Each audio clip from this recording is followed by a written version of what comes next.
Hey everybody, this is a quick video in case you have a Tenda Hotspot 4G mobile router modem and you need to do a hard reset on it.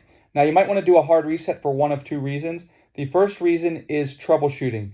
If this modem will not connect to the internet, or if your device will not connect to the modem, or if it's not working or not connecting, or it's lagging, frozen, not responding, any of these issues, a good troubleshooting step is to do a hard reset.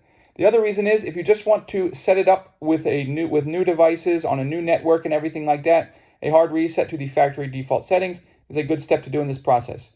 It's very easy to do.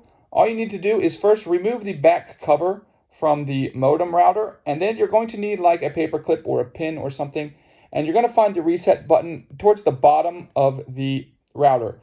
You're just going to press and hold that button for 6 seconds. And after 6 seconds, that will initiate a reset of this router to its factory default settings.